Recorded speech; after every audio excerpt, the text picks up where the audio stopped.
जानी चाहिए कि नहीं?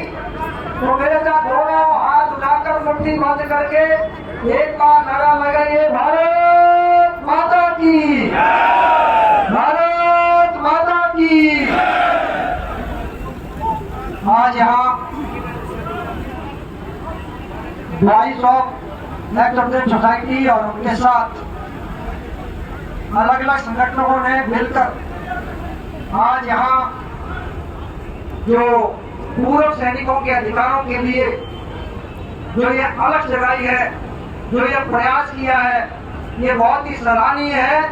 मैं चाहता हूं कि एक बार पूरे जो हमारी फेडरेशन से, जो हमारे संगठन है, उनके जो पदाधिकारी हैं, उन्होंने जो मेहनत की है, उसके लिए एक बार जोरदार तालियां बजा दे।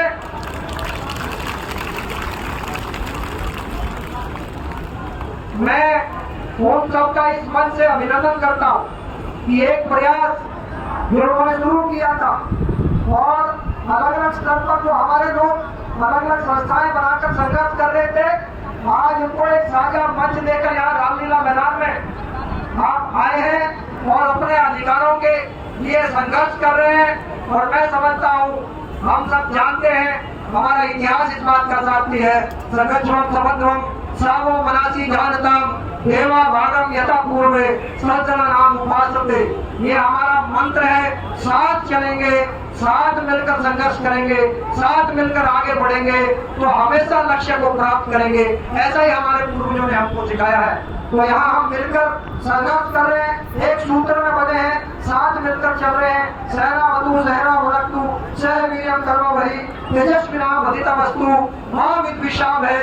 ये मंत्र को सार्थक करते हुए हम साथ मिलकर आज आगे बढ़ रहे हैं। और अगर हम साथ मिलकर आगे बढ़ेंगे तो दुनिया की कोई ताकत हमको सफलता प्राप्त करने से रोक सकती नहीं है, कोई ताकत हमको रोक नहीं सकती है।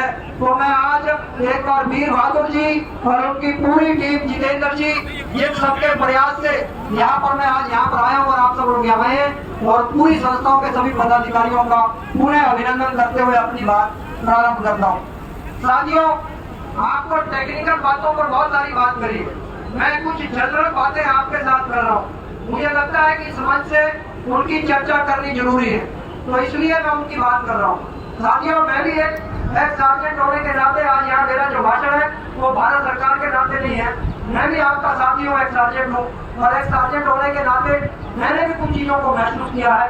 तो व्यक्तिगत तौर पर जो हमने सबने मिलकर महसूस किया है, मैं वही बातें आपके सामने रख रहा हूँ। उम्मीद करता हूँ हम उन बातों को रिकॉग्नाइज करेंगे और कुछ मेरे अपने अनुभव में जो अनुभव मेरे था उसके आधार पर मैंने जो आह्वान किया था वो वीर बहादुर जी और उनकी टीम ने आज उसको आगे बढ़ाने का काम किया है। हम लगातार उस संघर्ष को आगे बढ़ाएंगे, तो मैं आपके साथ साझा कर रहा हूँ।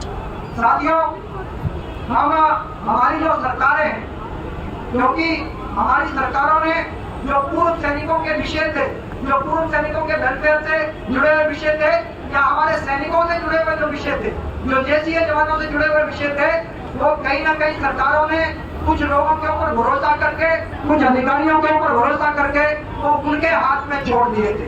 और हम सबके बारे में, हमारे वेलफेयर के बारे में, हमारी चाहे वो पेंशन हो, चाहे वो तनख्वाह हो, सैलरी हो, उन सब के बारे में निर्णय लेने वाले कुछ चुनिंदा लोग थे जिन पर सरकारों ने भरोसा किया।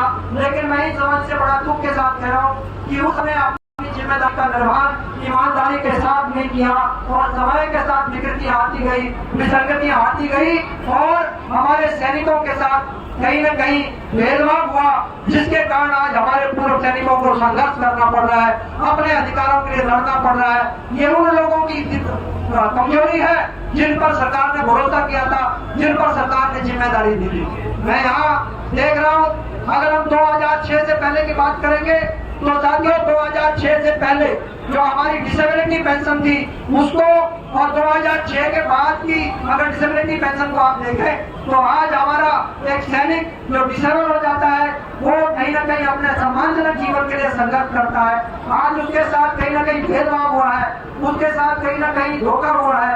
तो वो धोखा जो है इस प्रकार 2006 के बाद लगातार वो दायरा बढ़ता गया, गैप बढ़ता गया और आज हमारे जो डिसेबल्ड सैनिक हैं वो कहीं ना कहीं संघर्ष कर रहे हैं। वैसे ही हमारे सैनिकों की विधवाएं हैं जो विधवा पेंशन थी उसके अंदर भी कहीं ना कहीं लगातार गैप बढ़ता गया और आज इतना अंतर हो गया है कि आज हमारी विधवा बहन को जो है वो संघर्ष करने के लिए, वो जीवन यापन करने के लिए, सम्मानजनक जीवन जीने के लिए भी संघर्ष करना पड़ रहा है। और आज मैं देख रहा हूँ कुछ बहनें यहाँ पर जो है उस संघर्ष का हिस्सा बनकर हमारे बीच में आई। साथियों, वन रैंक वन पेंशन की बात यहाँ पर चल रही है। मैं टेक्निकल इश्यू में नहीं जाऊंगा। टेक्निकली वीर बहादुर जी और उनके साथियों ने यहाँ मन से आपको सब कुछ बताया है, लेकिन जहाँ तक मैं जानता हूँ वन रैंक वन पेंशन का मूल उद्देश्य अगर कोई था तो वो केवल और केवल सैनिकों के लिए, जवानों के लिए वन रैंक वन पेंशन का उद्देश्य था। उनका भला सरकार करना चाहती थी, उनके लिए वन रैंक वन पेंशन लाए थे। वन रैंक वन पेंशन की मूल भावना हमारे जवानों का जो सैलरी है, जो भेदभाव गैप था, उसको कम करके उनको न्याय देना था। लेकिन मुझे बड़ा दुख है